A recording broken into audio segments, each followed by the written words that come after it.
could be good for me. Lately I was feeling like I need a purpose. Good morning, everyone. Welcome to Elisa Maria Designs. I'm Elisa. Welcome if you're new. Welcome back if you're back, my little family. Yeah, it's Sunday, and usually Self-Care Sunday is up already. But I had a little setback and I'm a little upset about it still. Didn't know if I was going to be able to do this morning, but I think it's probably be good for me if I do, so that I keep myself on the path that I want to be on. And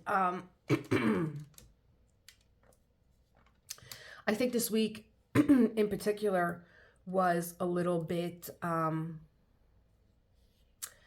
like I there were a few different ways that I thought that this could go, as far as, well, what do you want to put on the docket for Self-Care Sunday?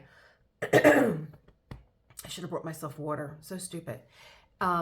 So I anytime that I would cultivate a yoga class, it would be, start where you are. And this is the advice that I give everyone. Start where you are. Where are you in your life? What is going on? What would you want to hear if you went to yoga this morning? And I thought, well, I have a tagline that I tell you guys at the end of, and it's more than a tagline to me. I shouldn't even call it that. It's a way of life for me. I have a tagline that I say at the end of every broadcast, and that is, create the world that you want to live in. And I start thinking about, like, who are the people that inspired me to, where did that come from? I've always been a creator. I've always wanted to create. I've told you guys some funny stories, like when I was a kid, and like, my dad saying, do you want to make a nickel? And me going, yeah, I'm gonna make a nickel. How do you make a nickel? And he was like, go to the corner store and go get me a paper. And I thought that the instructions were in the paper. And when I came back with the 15-cent change, or like 20, whatever it was, 15-cent change, and he gave me a nickel, I was like, well, what's this? I want to learn how to make a nickel. And he was just like, well, you did. You went to the corner store and you earned a nickel. I was like, well, you didn't say earn a nickel. You said make a nickel. Like, that's how deliberate I was as a child. When you told me something, and like most children are like that. This light is driving me bananas. I look like I'm blue. Am I blue? Am I blue? I feel a little blue, but maybe that's it. Okay. And the music isn't on. Ooh, I'm really losing it this morning. Hold on. Okay, relaxing winter jazz from YouTube is on. I have my Diamond Daughter mug with water in it. And I even have Bud out. Bud is in front of me. There he is. Bud the tabby cat, my little Buddha.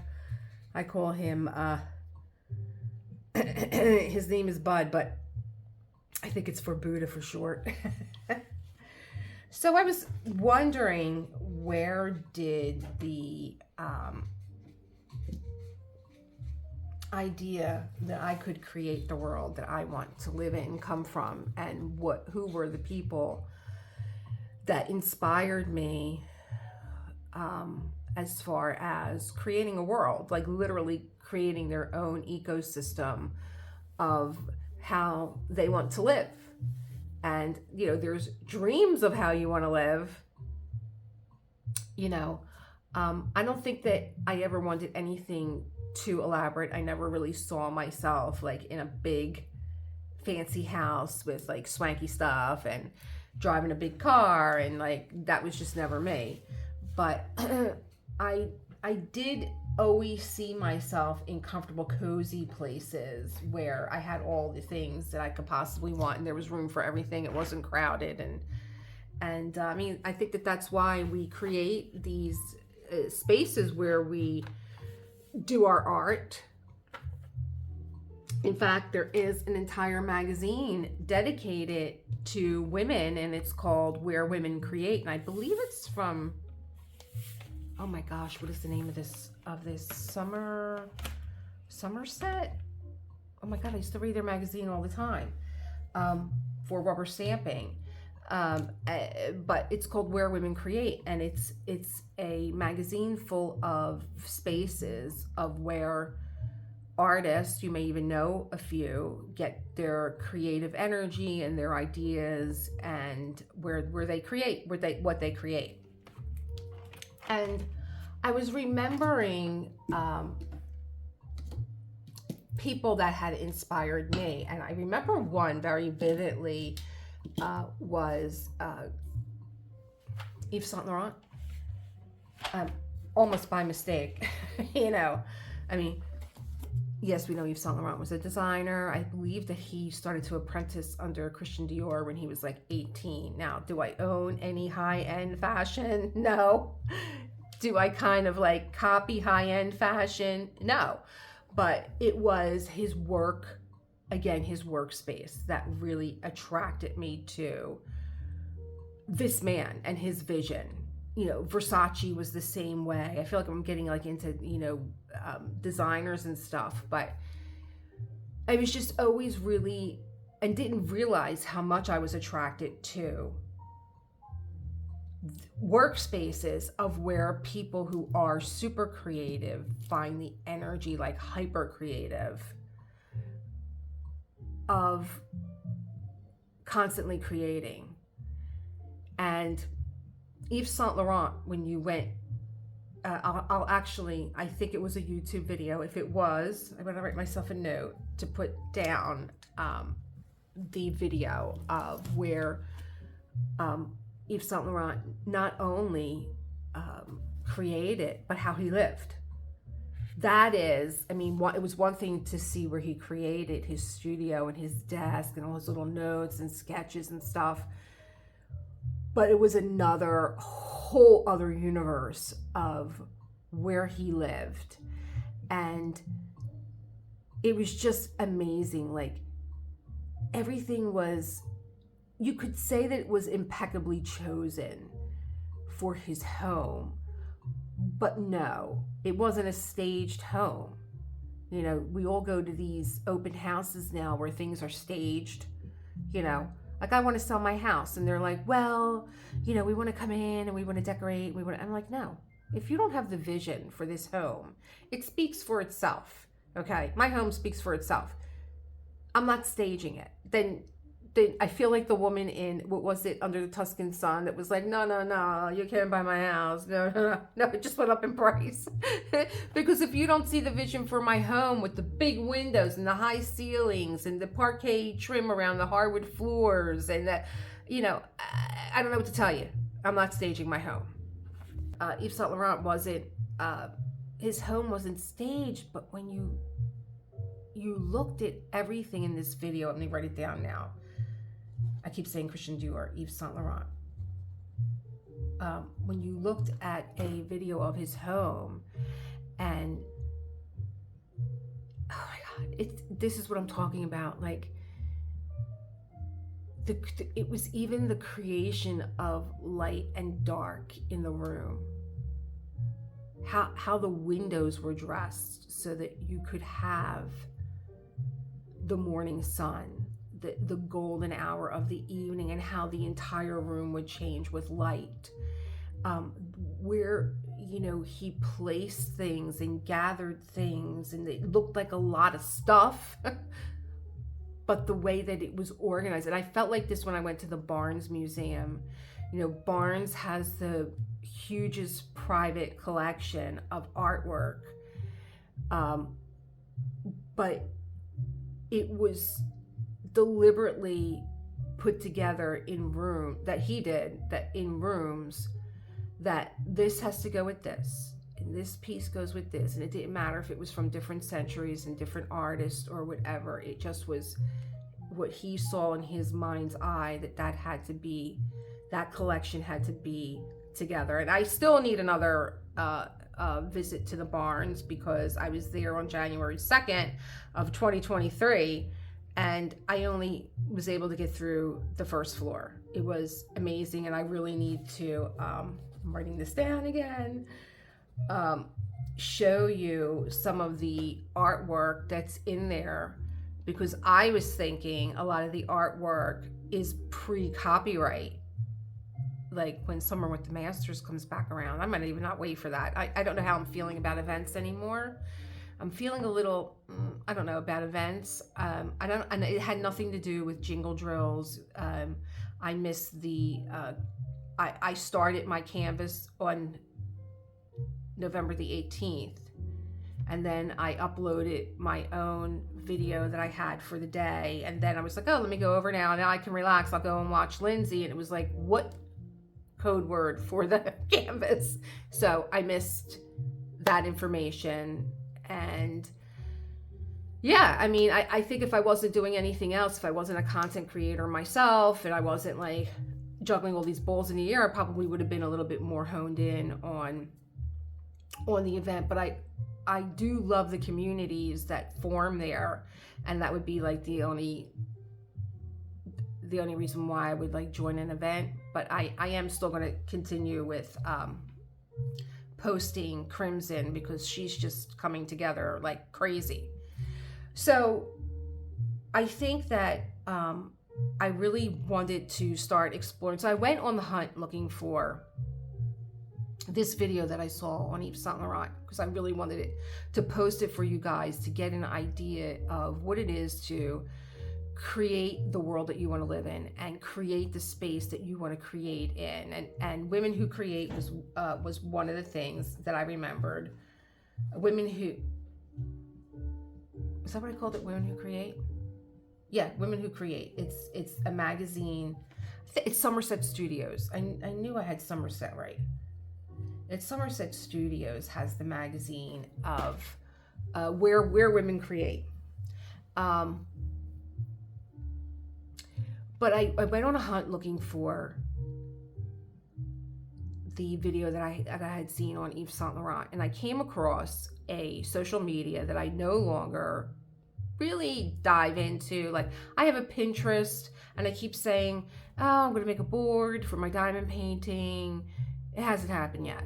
I have an Instagram, and it's like, how many social media, platforms can I belong to that that this is what's taking up my time, and like I'm not really creating. I'm just like uploading and fixing and keywords and stuff. That end of it all is maddening to me. It's like being a chef. The chef doesn't want to know about the reservation book and how many people are in the dining room. He just wants to, make the meal and take it out to the people. But we're a one woman show here, and this is the story. So I actually found an old email address, and I was like, oh my God, I have a Tumblr. And I used to love Tumblr, and it was easy to love Tumblr because back in the day when I was building websites, it was becoming apparent that this is when I had my makeup company, that I really could not have a lot of words on a page. People that visited websites, it was clocked that they would stay like 2 to 3 seconds. So if they would come to your website and they would see that you had a lot of words that they had to read, they would click right off. And that's what made Tumblr so an instant success, I believe, was because Tumblr was now reblogging pictures to say what you didn't want to say in words, what you didn't want to take the time to say in words, what you didn't want to explain in words. And at one time I had a Tumblr that was more like a magazine layout, where this is why I'm reblogging this picture, because I'm also a writer, and so I wanted to like just put like a sentence or two as to like why this photograph, what this means to me. But what was really interesting was I had not been on this Tumblr for like maybe 2 years. I had maybe started it. Oh God. Ooh. It was a while. It was a while that I had started my Tumblr. And as I was going through it, it was basically studios of, again, Laurent, again, Versace. It was Picasso, Matisse, Steinberg, Bob Dylan, Man Ray, and each photograph was corresponding to things that are going on in my life now. So even though I had not been on this Tumblr, I had already, like, whether I was fans of this work at the time that I did the reblogging, or just introduced to this work, because a lot of things I was not really, like, I've seen an egg chair. Now you're like, what? An egg chair? What? You've seen an egg chair by Arnie Jacobson. It's the famous chair where you kind of sit down and the sides come up. And it just, if you don't know it, I'm going to put Arnie Jacobson down below. And I just was like, oh my God, he makes a swan chair where it's like lower and the sides come out. It is a masterpiece in architecture. It's just like, I became an Arnie Jacobson fan. So like, if you go on my Tumblr, which you can go to tumblr.com and just look for Elisa Maria Designs, and you'll see my Tumblr and you'll see what I'm talking about. I probably don't have to put all these links down. You can just go to my Tumblr. Let me write that down. So I was like, oh my God, it is like so interesting to me that all these things that I fell in love with, the sketch work, the artists, the studios, a lot of things about, like, my own heritage, being Sicilian, and different styles of jewelry that I like and how it's layered. Like, I think if my personal style ever comes across when I'm going out or doing something, it's always like through my jewelry. It's like statement earrings, the way I wear a necklace, very carefully chosen rings that are on fingers. So you'll see like a lot of, stacked jewelry pictures. I just think it's an art. Like, if you could put jewelry together and not look like, oh my God, what'd she do? Put her whole, jewelry case on, but like really just put it together. Then that, I think that's probably like one of the ways that I express myself. I have a few statement pieces in clothing that are, they're even art. They're even art. They're like, I have, like a jacket that's a Picasso, and, a Picasso replica on the back. And it's a long duster. Like, I don't even wear it that often because it's so striking. It's like, you don't want to wear it all the time. So I have like pieces like, that's how I express myself alongside with my work. And the things that I choose to be involved in, as far as diamond painting or sketching or rubber art, or creating my own Christmas cards, or decorating my house is another way, another form of expression. And so not only did I have photos, because Tumblr is basically a pictorial editorial of whatever it is that you're interested in, that you can reblog, and the way that you curate it and the way that you lay things out. I mean, you can get really technical with it. It's more than just reblogging pictures. You can get really, like, you could tell a story. Like, there was one section on my Tumblr where I was like, it was a quote that said, "I love yellow.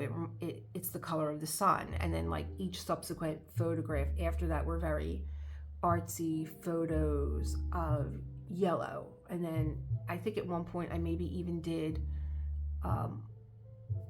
like into a rainbow of different colors.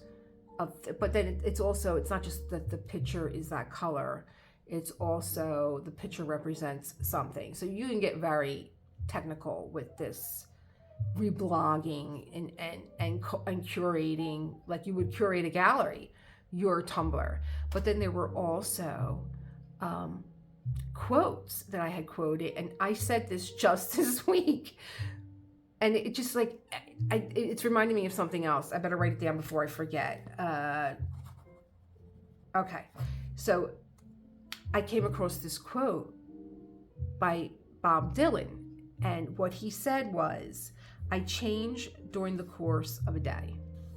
I wake, I'm one person, and when I go to sleep, I know for sure I'm somebody else. And I just said that like last week or during this week in one of my videos. Like, there was something that I discovered with diamond painting. I don't know, so maybe some tip or trick, and I was like, oh my God, you know, there's so much to learn here. You sit down and you diamond paint, and when you get up, you're a totally different diamond painter. You've learned something new. You've learned a tip. You've learned a trick.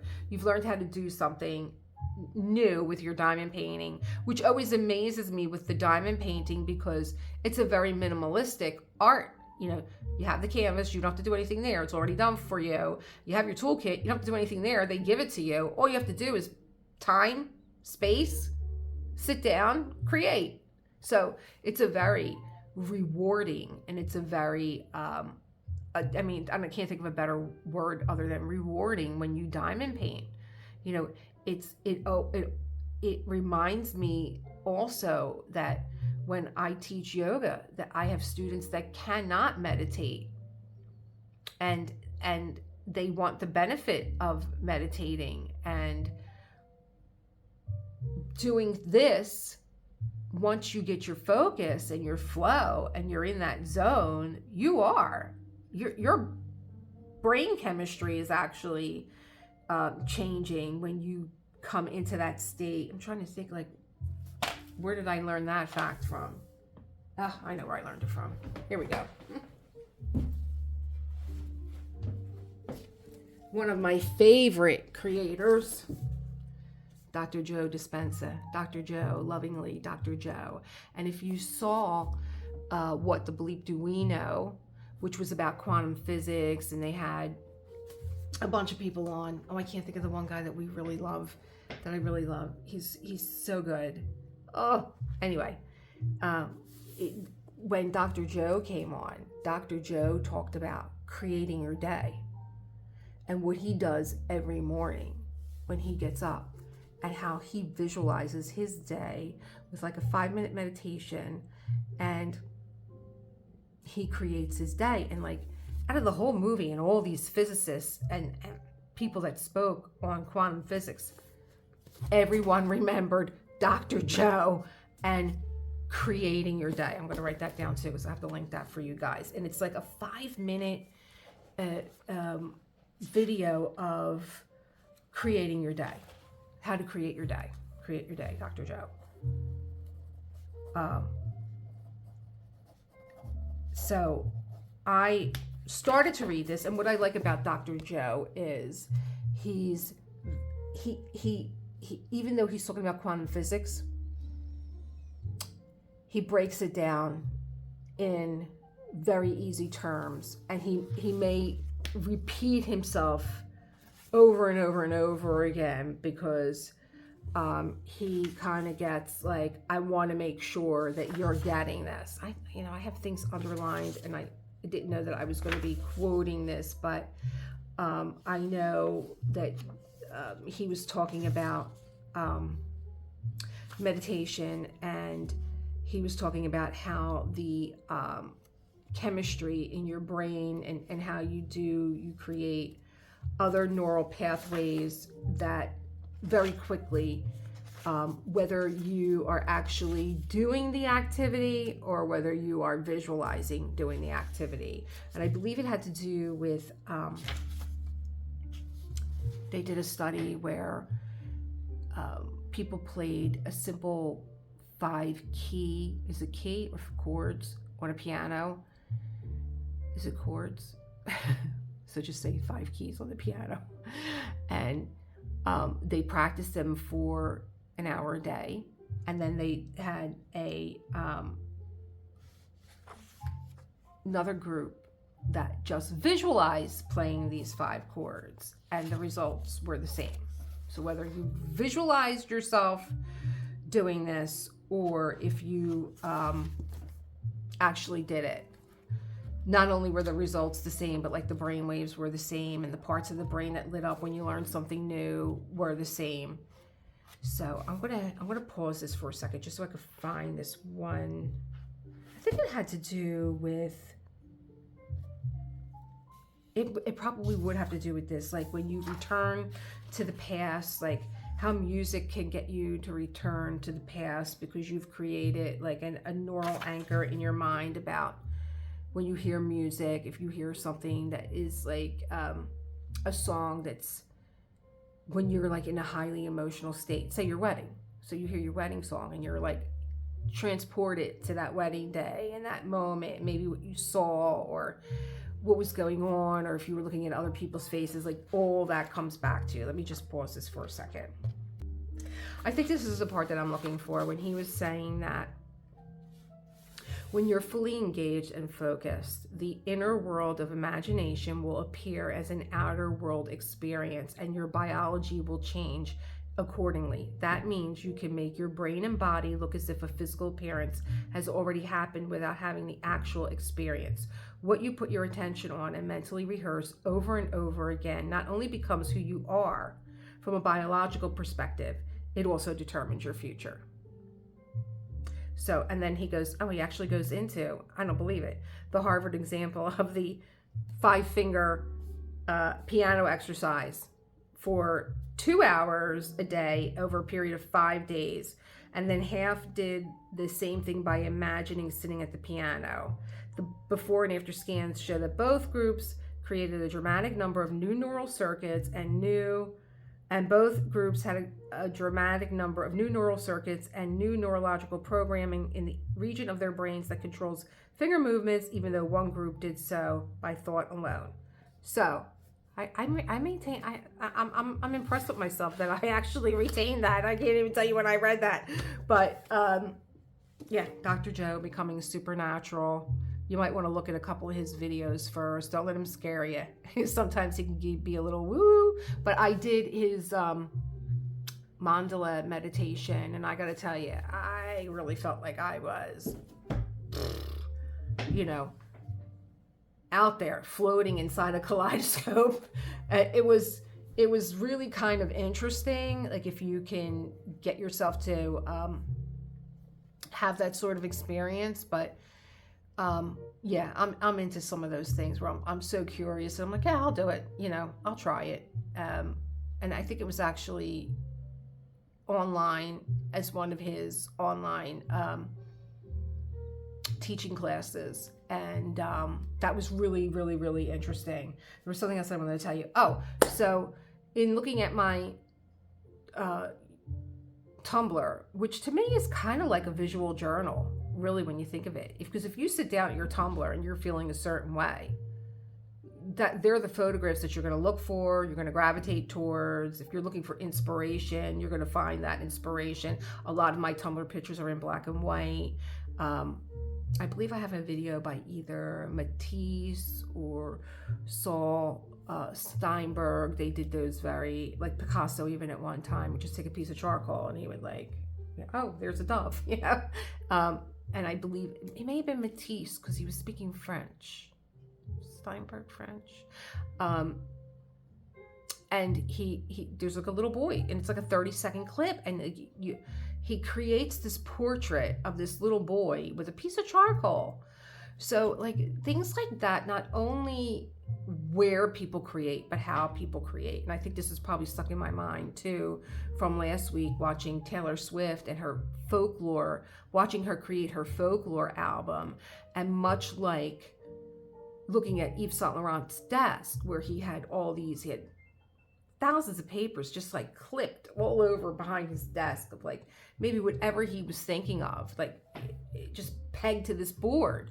she's the same way. She's like, give me any music, give me any chords, give me any keys. I don't care if you think they're stupid or not. And she just like, her mind just like puts it all together. So it's not only how people create, and where they create is also always been of a big interest to me. And I think that you could also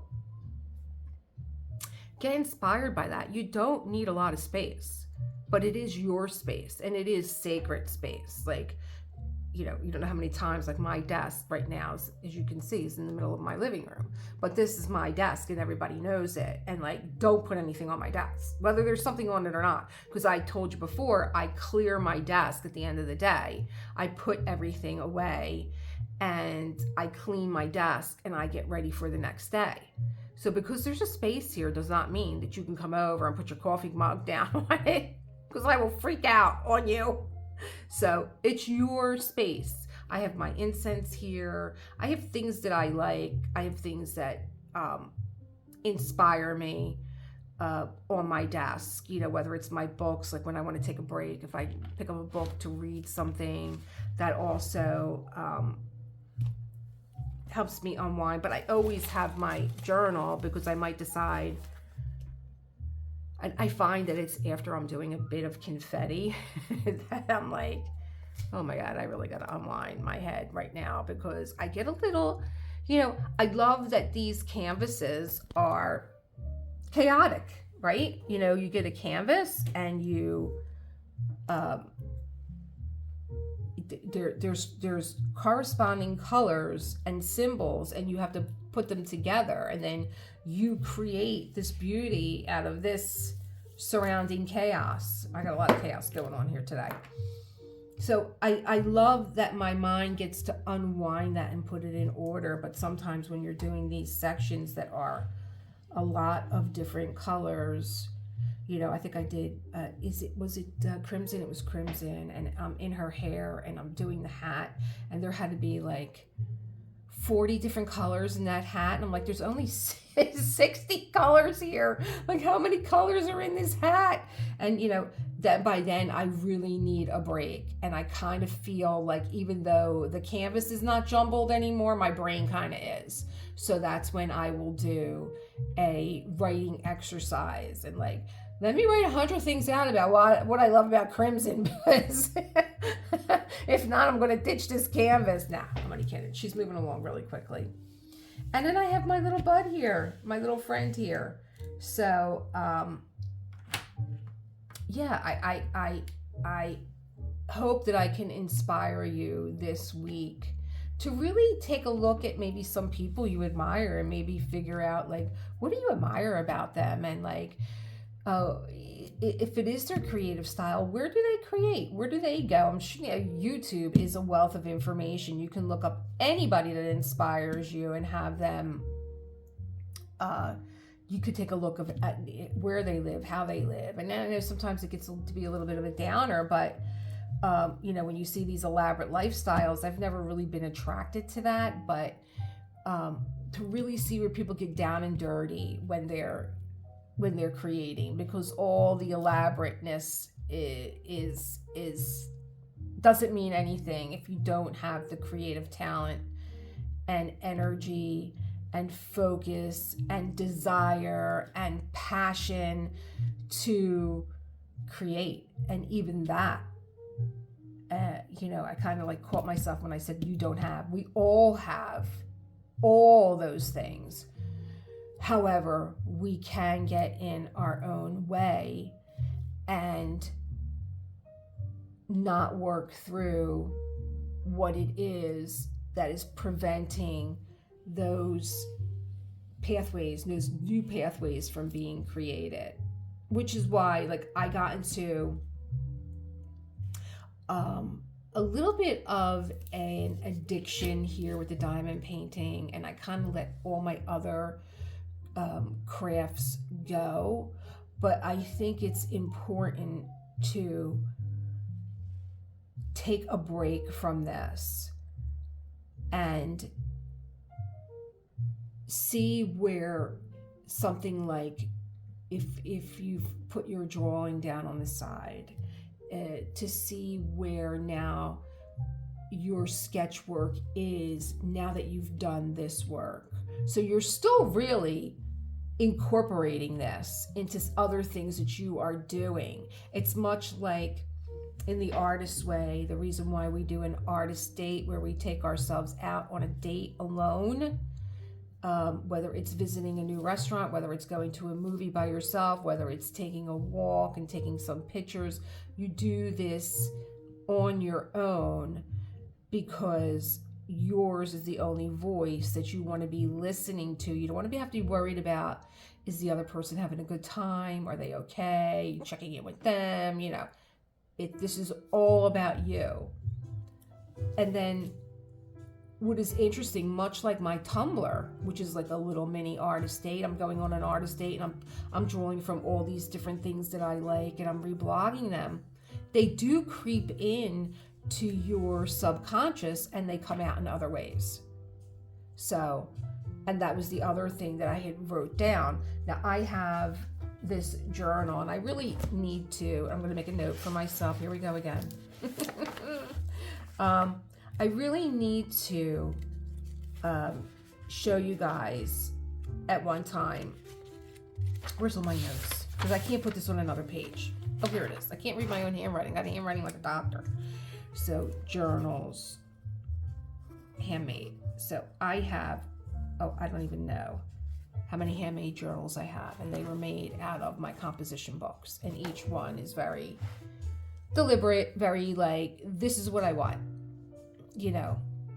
It might start with the inspiration. I had a rubber stamp of a girl, and the rubber stamp was called Newsy, and Newsy had a little skirt on that was all clippings of newspaper articles, and I'm like, well, I'm going to create my new journal, and Newsy is going to be my bookmark, and my journal is going to be created out of a newspaper. I'm going to cover it with newspaper, and then I'm going to clip out certain articles, and then I'm going to like gesso some parts, and I'm going to take clippings from the newspaper and create phrases from the words.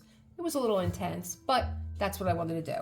So, but also what I would do in my journals is, because I have such a large collection of rubber stamps, I would always number my journal pages. Like this would be page 1, and so on and so on.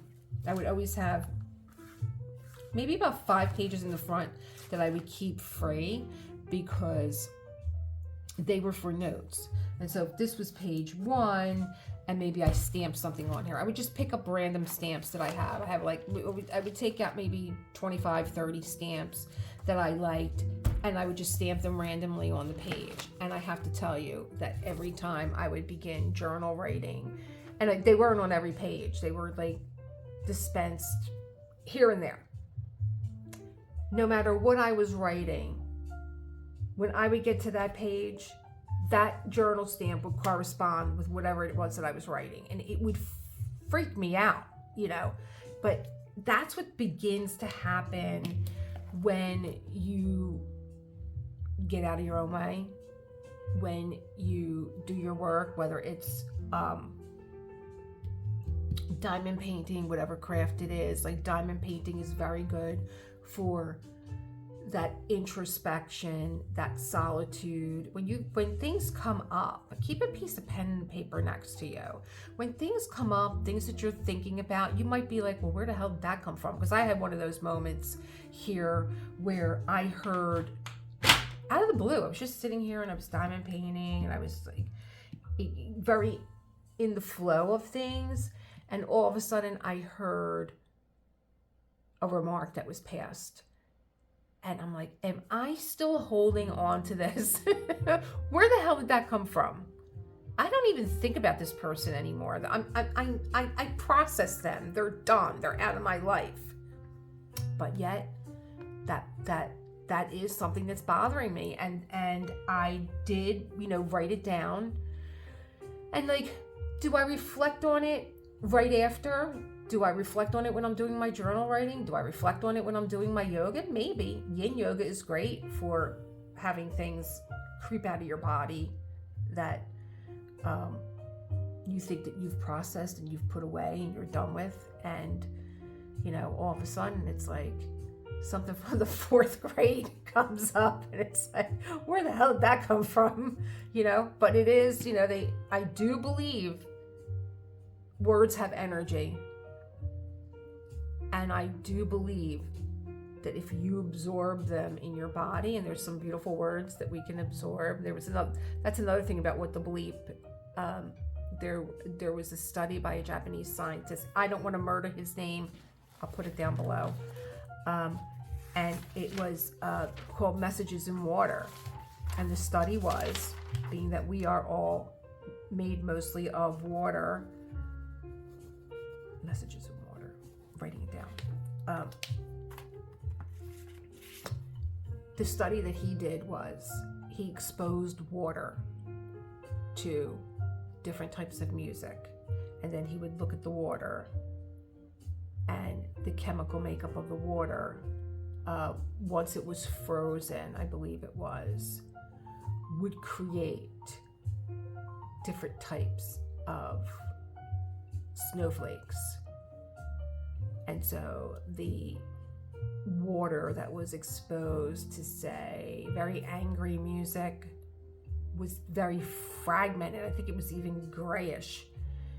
But water that was exposed to classical music, Mozart, formed these beautiful crystals. And it was the same thing with words. It was just words written on the bottle. Hate, love. Look at them both. Hate was ugly. Love was beautiful. So there's a part in the movie, Marlene Matlin plays a photographer, and that's another part of the movie. What is your focus when you are taking snapshots in your own mind from what you see? Like, you and I could both go to a party, and I might have a rotten time and you have a good time. Well, what was I focusing on that I had a rotten time? I might have been focusing on the fact that I picked up on 2 people arguing, and be like, oh, that was like a lousy party. I was so upset listening to this husband talk to his wife that way, where you were like, oh, I had a great time. I was with a bunch of people, and the conversation was great. So there's a part in the movie where, I think Marlene Matlin is taking a bath, and she's getting a pencil, and she is writing on her body all these beautiful messages to demonstrate the feeling and the makeup that she wants to have in her body. Like, I'm tired of focusing on, because she's a photographer, but she's also in her life focusing on a lot of negative stuff instead of what is beautiful about the moment. And and again, like, it's spiraling into another thing that I saw this week, and that was, again, I always tell you guys, I'm always listening to Diary of a CEO on YouTube, and it's kind of like background noise, and I was listening to Russell Brand from an interview that he did in June, talk about his life, because he's a content creator, and he's got like 6 million people on his channel, and it's like, you're a husband, you have 3 children. I think he's got 2 children, he's got 1 on the way. Like, how do you do all this stuff? I mean, I know you got people, but you still have to be the person in front of the camera. You still have to be the energy, you still have to be the talent, you still have to be on, you still have to absorb all this material into your brain.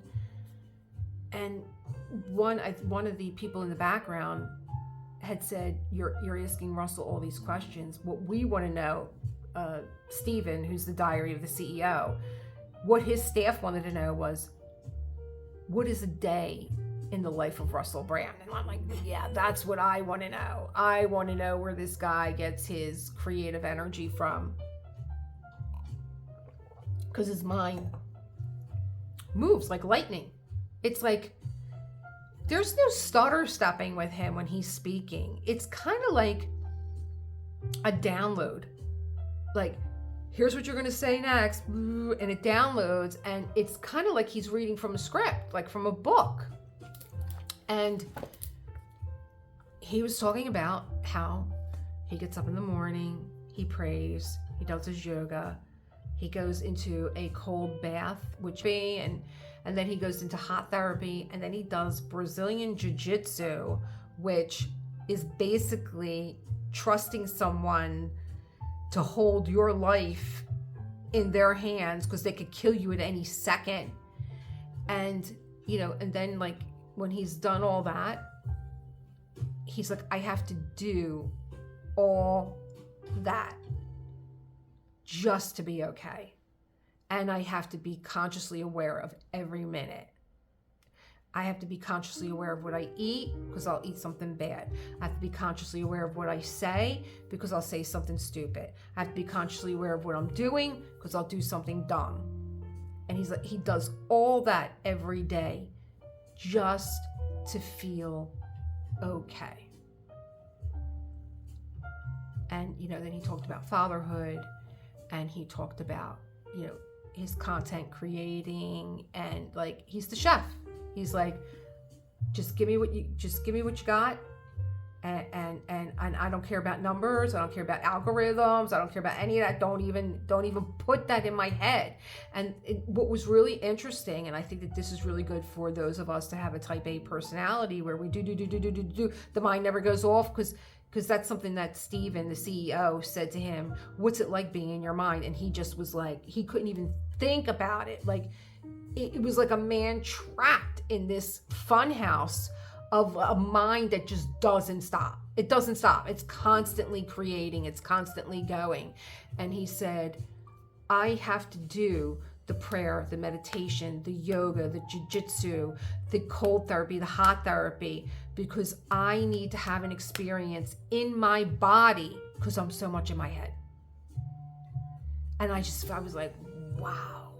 Like, how many of us are in our body all the time? We're being pulled with our emotions, and we need to really get back into thought and get back into the mind. So I found that so enlightening, him saying that, and I wanted to share that with you. And so, where are we? We're on creation. How to create the world that we want to live in, how to create our space, how to get inspired, a few people that inspire me that I shared with you. And I love giving you guys breath work to do. I think I promised you a breath work last week about how to balance the hemispheres of your brain, the right and the left, the creative side, the analytical side, right? Sometimes we're too up. It's like we had 3 cups of espresso, 3 shots of espresso. And then sometimes we're just like, oh my God, I just can't get motivated. So I want you to think about when you feel like that, when you feel very tired, take a breath in, breathe out. Is your right nostril blocked when you feel very tired? Are you only breathing through your left nostril? And the same goes for when you're feeling very up. Is your left nostril clogged and you're breathing through your right? So 1 is for, now I might have these wrong again because I'm dyslexic. I might have it wrong, but you have 2 hemispheres of your brain, the analytical and the creative side, right? But you also have the part of your brain that's always on, the part of your brain that's kind of in the relaxation state. I guess it would be like the sympathetic, parasympathetic nervous system, the fight or flight or the relaxation, restore part of the brain. Could be. But when you breathe evenly through both sides of your nostrils, you have created that balance. And this is good to do even if you exercise, so that you could put your body back into a state of equilibrium if you kind of maybe moved some things around during even yoga or whatever. So I would get a tissue, I would blow my nose, I would have a tissue nearby because things can get moving. But what you want to do is breathe in and breathe out. Now I can give you a mudra to do where you take your 2 fingers, your peace fingers, and you tuck them into the palm of your hand. And you're going to use your ring finger and your thumb to open and close your right and left nostril. Now, if this feels uncomfortable, you can take your peace fingers and you can put them in between your eyebrows. Some people refer to that as where their third eye is. And you can use your ring finger and your thumb. If that is still uncomfortable, just do this. Okay? So you're going to breathe in and breathe out. And then you're going to close your right nostril and you're going to breathe in through the left. Then you're going to close your left nostril, open your right, and breathe out through your right. Then you're going to breathe in through your right, close the right, breathe out through the left. Breathe in through the left, close the left, breathe out through the right. Inhale right, close right, exhale left. Inhale left, close left, exhale right. Inhale right, close right, exhale left. Inhale left, close the left, exhale right. Final round, inhale right, close the right, exhale left.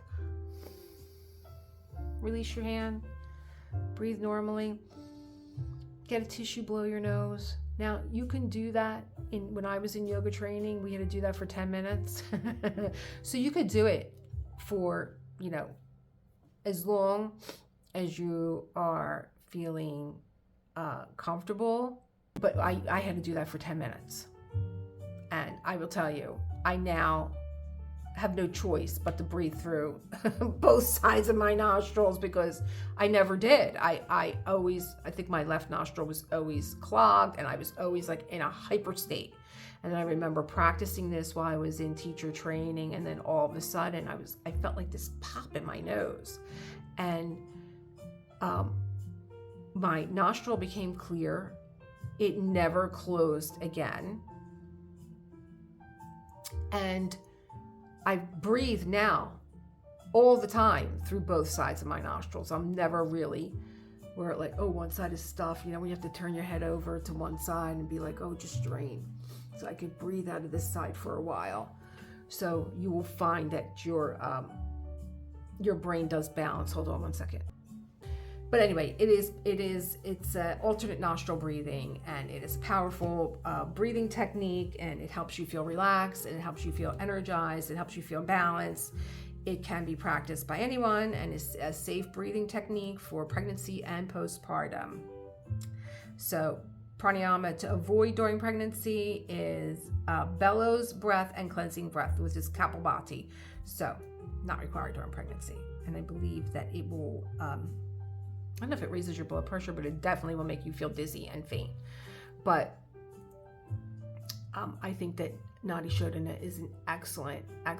This is something that I do every day. Even when I feel like I'm having anxiety, I will just sit wherever I am and go. Keep the left closed. Keep the right closed. Exhale. Keep the left closed. Inhale right. Keep the right closed while you exhale left. Inhale left. Keep the left closed.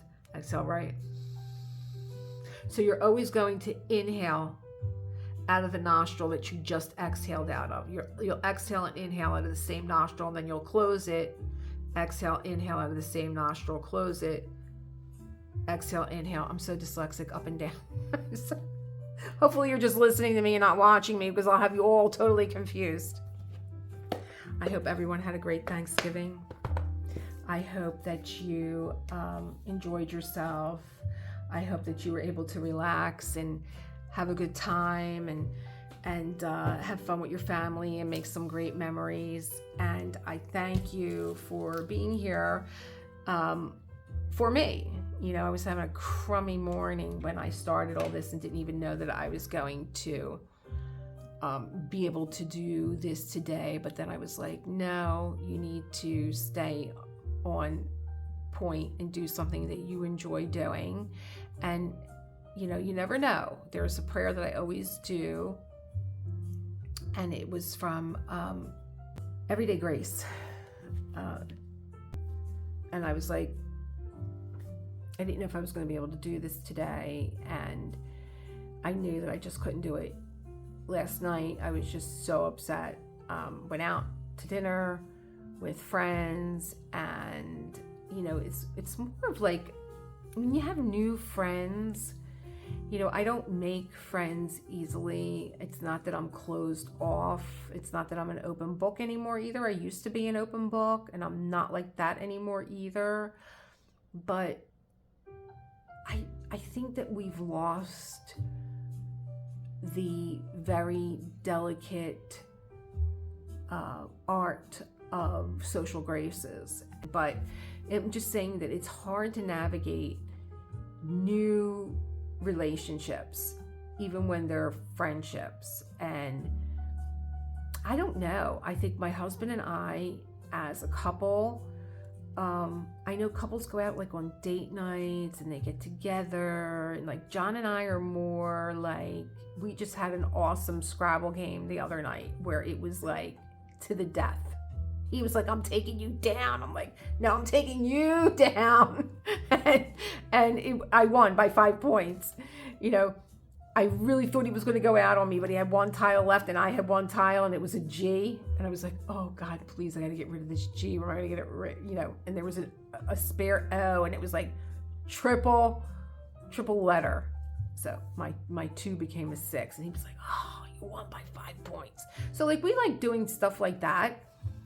And then I don't know. I don't know what it is anymore about intermingling with other couples. I don't know. I don't know. I don't know. I'm still trying to navigate that ocean. I'm not the type that's like, oh, it's date night, let's go out with so-and-so. I don't know.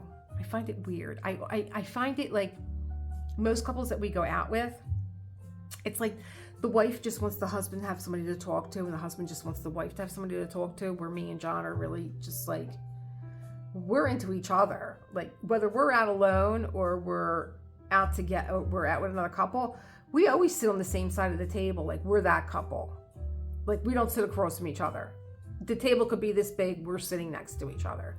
So I don't know. I just think that I had a really hard time last night intermingling with these people, and it's like the 3rd time that I've been out with them, and like, I just don't feel comfortable, and then I get upset because my time is my greatest value, and it's not my greatest value, it's one of my greatest values. Of course, my life is my greatest value, but I value my time, and if I'm making time for you, you're something pretty special for me to make time for you.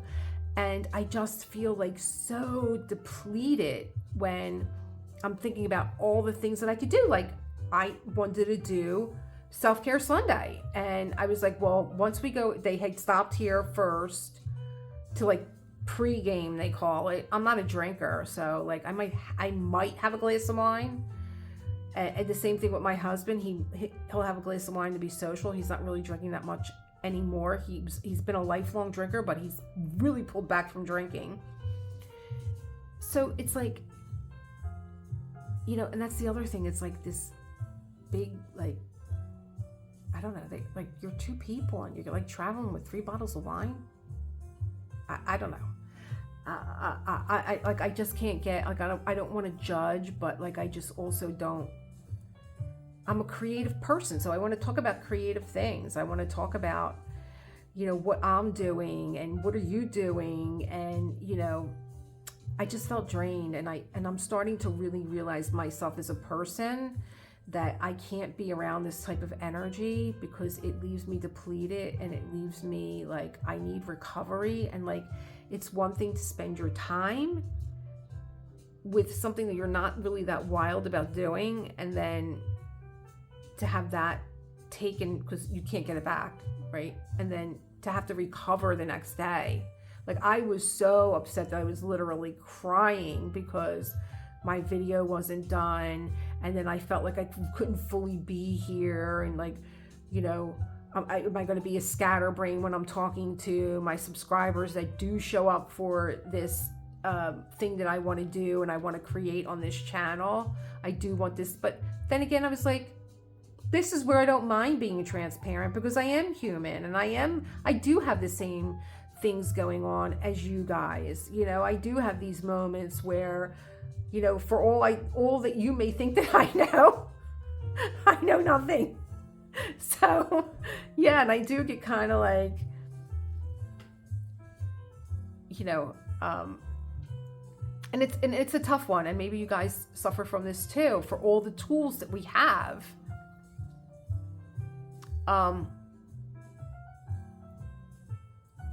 When it comes time to pull them out of the hat, you might be so stuck that it's like, okay, I have my wand, you know, the wand that you pull out. And here, I even forgot to tell you the prayer. It's from Everyday Grace by Marianne Williamson. And she would say, you have your tool, so pull out your wand. And it's like, I got it. I just don't know how to use it, you know, or I'm out of fairy dust, you know, whatever. So, I mean, I have those moments too, where I just get like, I get catatonic, and it's like, come on, snap out of it. And I had to really give myself a pep talk this morning to say,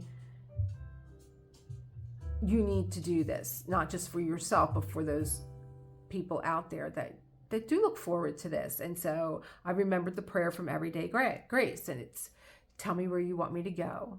Tell me what you want me to do. Tell me what you want me to say, and to whom. And every time I've said that prayer, and someone will come to me and say, I really needed to hear what you said today. You said something in class that really resonated with me, and I'm glad that I came to class today because I really needed to hear that. And so you show up. And so I showed up today. And I hope that I said something that you needed to hear. Even if it was, hey, she has breakdowns too. Anyway, my loves, we're over an hour.